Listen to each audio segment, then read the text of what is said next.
नमस्कार दोस्तों। दोस्तों, जैसा कि आपने स्लाइड में पढ़ लिया होगा, आज मैं आपको शनि का ढैया और साढ़े साती कैसे देखा जाता है बहुत आसान तरीके में बताने वाला हूँ। पहली चीज़ आपको ये बताऊँ कि ये आइडिया दिमाग में क्यों आया, ये मन में क्यों आया ये वीडियो बनाने का। वजह ये थी दोस्तों, मैंने देखा कि शनि का ढैया और साढ़े साती के नाम पर यूट्यूब पे लोग बेवकूफ़ बना रहे हैं, लोगों को डरा रहे हैं। और ख़ास तौर जो मंदिर के पंडित हैं, वो ख़ास तौर इस चीज़ के लिए बहुत डराते हैं कि आपकी शनि की ढैया चल रही है, आपकी साढ़े साती चल रही है, और वो आपको डरा डरा करके इसके लिए पूजा पाठ और इस तरह की चीज़ें कराते हैं।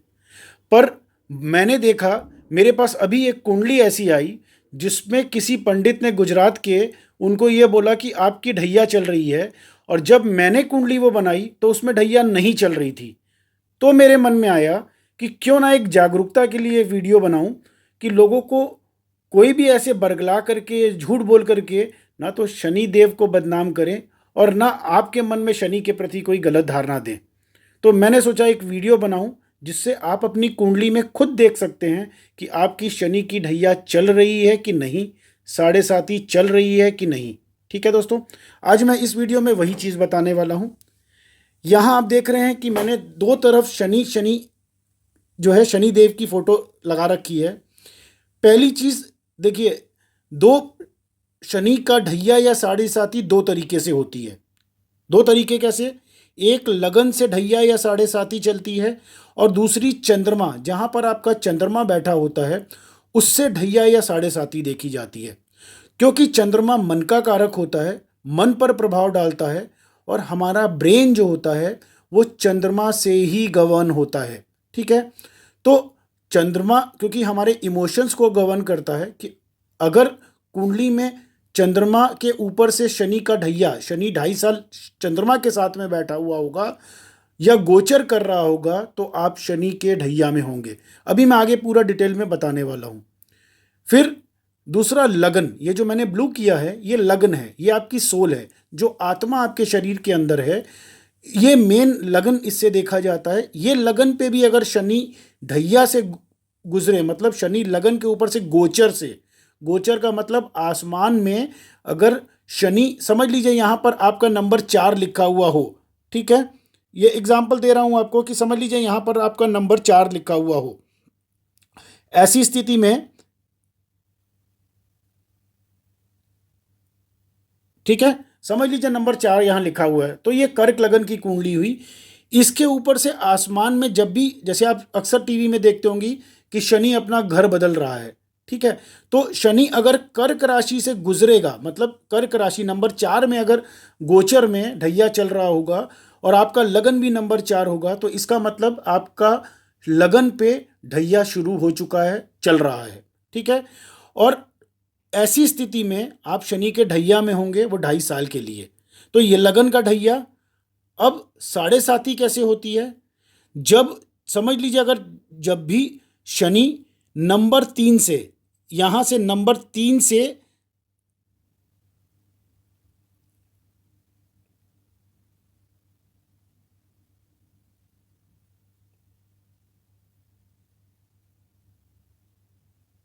ठीक है, नंबर 3 में 2.5 साल पूरा कर चुका होगा तब वो नंबर 4 में आएगा 2.5 साल के लिए, और फिर 2.5 साल या नंबर 5 में जाएगा।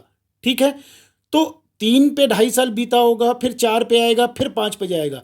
तो ये साढ़े साती की पोजीशन होती है। मतलब अगर 2.5 साल नंबर 3 में गया, आपकी समझ समझ लीजिए 4 नंबर कर्क लगन की कुंडली है। ठीक है, उससे एक घर पहले अगर शनि 2.5 साल से गुजर रहा है नंबर 3 में, तो आपकी साढ़े साती शुरू हो गई। मतलब 2.5 साल यहाँ शनि रहेगा, फिर नंबर 4 पे आएगा 2.5 साल के लिए, फिर नंबर 5 पे जाएगा। तो लगन के आगे और पीछे, जैसा आप इसमें देख रहे हैं, लगन के आगे और पीछे अगर शनि इस तरीके से चलेगा तो ये आपका शनि का साढ़े साती होगी। केवल अगर लगन के ऊपर से अगर शनि ट्रांजिट कर रहा है तो वो ढैया होगा। ठीक है, लेकिन लगन से हमेशा साढ़े साती होती है, केवल ढैया नहीं होता है। वजह क्या है?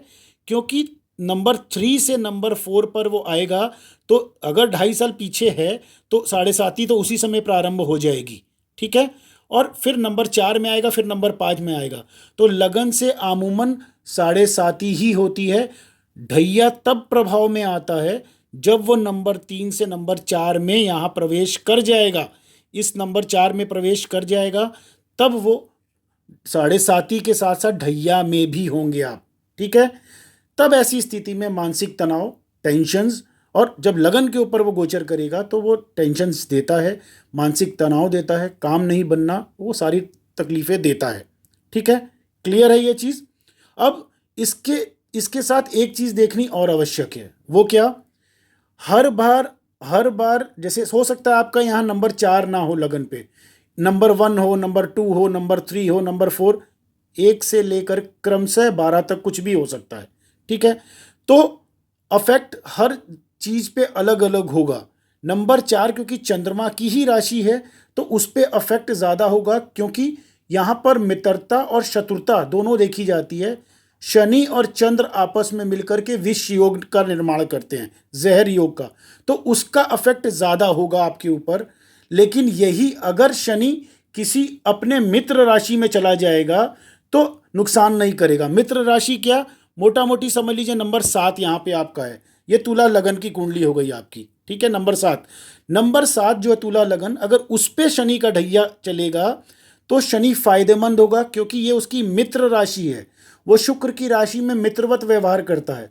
तो ये शनि का ढैया आपको खूब फेम देगा, खूब रुपया पैसा धन ऐश्वर्य सब देगा, क्योंकि जब अगर नंबर 7 यहाँ होगा तो यहाँ पर नंबर 10 होगा और यहाँ पर नंबर 11 होगा।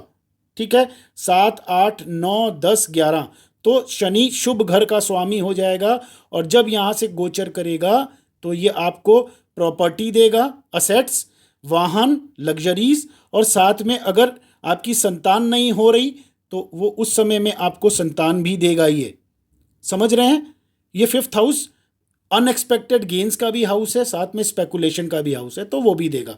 तो हर समय शनि से डरने की ज़रूरत नहीं है। अब ये डिटेल में आपकी कुंडली से पता चलता है कि वो शनि का ढैया या 7.5 आपके लिए फ़ायदेमंद है या नुकसानदेह है। ठीक है, इसको डिटेल में मैं नहीं और जाना चाहता, क्योंकि इसमें अगर मैं एक एक राशि पे लूँगा, नंबर 1, नंबर 2, नंबर 3, नंबर 4, तो ये वीडियो कम से कम 3 घंटे का हो जाएगा। शॉर्ट में बता रहा हूँ, अगर आपकी कुंडली में ऐसा है कि लगन के आगे पीछे से चल रहा है, लगन पे शनि चल रहा है, तो वाकई ही वो ढैया होता है। अब उसकी नेगेटिविटी और पॉजिटिविटी, उसके नक्षत्र, जो ग्रह, जैसे नंबर 4 जैसे मैंने एग्जांपल दिया, तो नंबर 4 चंद्रमा उसका मालिक है। अब चंद्रमा कुंडली में हो सकता है कि उच्च का बैठा हुआ हो राजयोग, तो यहाँ पर नंबर 2 होगा, तो चंद्रमा अगर यहाँ पर बैठा हुआ है तो राजयोग बना रहा होगा, चंद्रमा उच्च का हो गया वृषभ राशि में, और उसके ऊपर से शनि का ढैया अगर चलेगा तो हो सकता है कि शनि शुभ घर का स्वामी तो विवाह भी करवा दे, क्योंकि शनि अगर नंबर 4 ऊपर होगा तो नंबर 10 और नंबर 11, तो नंबर 10 जो है स्पाउस का कारक है, तो वो शनि विवाह भी करा सकता है। तो ये डिटेल में जानने वाली चीज़ें हैं, वो जब तक कुंडली आपकी नहीं देखूंगा, नक्षत्र नहीं देखूंगा, तब तक नहीं बताया जा सकता। ठीक है, अब मैं बताता हूं चंद्रमा से कैसे 7.5 या ढैया देखा जाता है।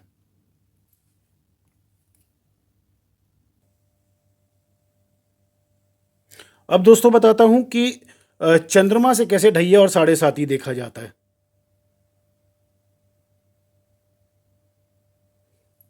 ठीक है, देखिए यहाँ पर ये चंद्रमा आ गया, हो सकता है कि कुंडली में आपके यहाँ बैठा हो, यहाँ बैठा हो, यहाँ बैठा हो, यहाँ बैठा हो, किसी भी घर में बैठा हो। ठीक है, मैं ये एग्जांपल एक दे रहा हूँ, चंद्रमा समझ लीजिए आपका यहाँ बैठा है। ठीक, अब इसके आगे या पीछे अगर शनि गोचर कर रहा है तो ये चंद्रमा से, मतलब चंद्रमा मन का कारक है, तो ये 7.5 चली गोचर में, आसमान में वो ग्रह किस राशि में घूम रहा है।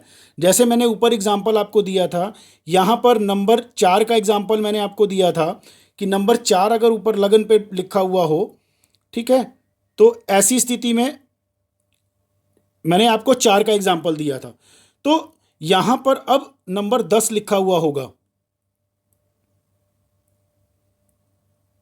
ठीक, 4 के सामने आप गिनेंगे तो 4, 5, 6, 7, 8, 9, 10, तो ये हो गया क्या कि चंद्रमा ये इसका स्वामी यहाँ नीचे बैठा है, पर इसके आगे पीछे मतलब नंबर 9 में और नंबर 11 में, जैसे आज की स्थिति में 2023 में जैसे आज की स्थिति में इस समय में शनि जो है वो कुंभ राशि नंबर 11 में ट्रांजिट कर रहा है, ठीक है। तो ये अगर चंद्रमा आपकी कुंडली में यहाँ बैठा है तो इस समय चंद्रमा का आप 7.5 से उतर रहा है, मतलब ये नंबर 10 से नंबर 11 में आ गया और अब ये नंबर 12 में चला जाएगा। 2.5 साल यहाँ पूरे करने के बाद ये आगे बढ़ जाएगा। तो पिछले पिछले जो 7.5 साल मतलब 5 साल से 2.5 साल इधर इसने गुजारे, 2.5 साल इधर गुजारे और 2.5 साल अब यहाँ गुजार रहा है। तो ये अपने 2.5 साल यहाँ गुजारने के बाद आगे बढ़ जाएगा, मतलब ये आप 7.5 में थे, 5 साल बीत चुके हैं, अब ये आखिरी का शनि का ढैया बचा है, ये आगे बढ़ जाएगा। तो ये 7.5 में हुए। और जब यही शनि अगर यहाँ पर गोचर कर रहा होता नंबर 10 में, तो आप शनि के ढैया में होते, 7.5 एवं ढैया, ठीक। 7.5 इसलिए क्योंकि पीछे से शनि 2.5 साल इधर बिताया होता, 2.5 साल अब यहाँ बिता रहा होता और 2.5 साल आगे बिताएगा, तो ये हो गया 7.5। और जब पर्टिकुलर उस प्लैनेट के ऊपर, चंद्रमा के ऊपर या लगन के ऊपर वो शनि अगर आके ट्रांजिट कर रहा हो तो उसको ढैया कहते हैं, ठीक है। क्लियर है। देखिए इस वीडियो में इतना ही बता रहा हूँ, बेसिक चीज़ें जो हैं, क्योंकि इसमें और डिटेल में लेके जाऊंगा तो आप कंफ्यूज हो जाएंगे। तो बेसिक, जब भी आपको कोई ये बोले कि आपका ढैया या 7.5 चल रहा है, तो सबसे पहले गोचर देखिए कि गोचर में ग्रहों की क्या पोजीशन है, शनि की क्या पोजीशन है, शनि किस राशि में ट्रांजिट कर रहा है, तो उससे पता चल जाएगा कि शनि किस जगह है और आपकी कुंडली में चंद्रमा कहाँ बैठा है, और लगन देख लीजिए यहाँ क्या नंबर लिखा हुआ है, तो उससे आपको क्लियर हो जाएगा कि आपकी ढैया या 7.5 चल रही है कि नहीं। अब बताने जा रहा हूँ क्या इसमें दिक्कतें क्या आती हैं, शनि का ढैया या 7.5 चल रही होती तो समस्याएं क्या उत्पन्न होती हैं, ठीक है। पहली चीज समझिए, जब चंद्रमा के ऊपर से शनि का ढैया चलता है तो ऐसी स्थिति में मानसिक तनाव बनता है। फिर यहाँ पर चंद्रमा अगर मित्र राशि में बैठा है, जैसे मैंने नंबर 7 का आपको एग्जाम्पल दिया था, नंबर 7 का, ठीक है, कि अगर नंबर 7 यहाँ पर है और यहाँ पर से अगर शनि ट्रांजिट कर रहा है तो ये चंद्रमा को ज़्यादा नुकसान नहीं करेगा, ठीक है। यहाँ पर अगर कोई शत्रु राशि हो, जैसे कि नंबर 1, यहाँ पर नंबर 7 की जगह अगर यहाँ पर नंबर 1 हुआ तो ये क्या है, मेष राशि है, शनि मेष राशि में नीच का होता है, और चंद्रमा अगर आपका वहाँ पर बैठा हुआ है तो ये शनि की 7.5 और ढैया जो है ये आपको नुकसान पहुँचाएगी, मानसिक तनाव देगी और मेंटल टेंशन के साथ साथ काम बनते बनते रुकेंगे। उस समय में फिर इसके उपाय रत्न धारण किए जाते हैं और कुंडली में नक्षत्र देखे जाते हैं, उसकी डिग्री देखी जाती है, महादशा क्या चल रही है वो देखनी पड़ेगी। फिर सर्वाष्टक वर्ग पॉइंट में शनि की पावर कितनी है, चंद्रमा कितनी पावर का है, ये सारी चीज़ें देख करके फिर रत्न एडवाइस किया जाता है, किस धातु में पहनना है और किस दिन पहनना है और कितना बड़ा पहनना है, ये सारी चीज़ें देख करके तब एडवाइस होती हैं। ऐसे ही उठा करके कोई भी रत्न नहीं धारण किया जाता। और नीलम से, क्योंकि शनि का रत्न नीलम है, ठीक है, नीलम भी उस समय पहना जाता है जब ये सारी जो बारीकियां मैंने बताई वो चेक हो जाएं, तब उसके बाद नीलम सजेस्ट किया जाता है कि किस धातु में, किस उंगली में, गले में पहनना है या उंगली में पहनना है या फिर लेफ्ट हैंड में पहनना है। एक छोटी सी जानकारी और देता हूँ, लेफ्ट हैंड में रत्न तब पहना जाता है जब लेफ्ट हैंड की उंगली में रत्न तब पहना जाता है जब हमको उसकी पावर को डिक्रीज करना हो, ठीक है। तो अगर कुंडली में नंबर 1 पे शनि का ढैया चल रहा होगा तो ये नीच राशि है शनि की, ठीक है। तो ऐसी स्थिति में कोशिश करेंगे कि शनि को अगर डाउन करना हो तो वो लेफ्ट में किस उंगली में धारण करना है वो उंगली देख करके और पोजीशन देख करके तब बताया जाता है, ठीक है दोस्तों। देखिए ये सारी बारीकियां जब तक न चेक हों तब तक नहीं बताया जा सकता कि आपके लिए रत्न कौन सा पहनना है, किस धातु में पहनना है और कितना फेवरेबल रहेगा, ठीक है दोस्तों। आज के लिए इतना ही।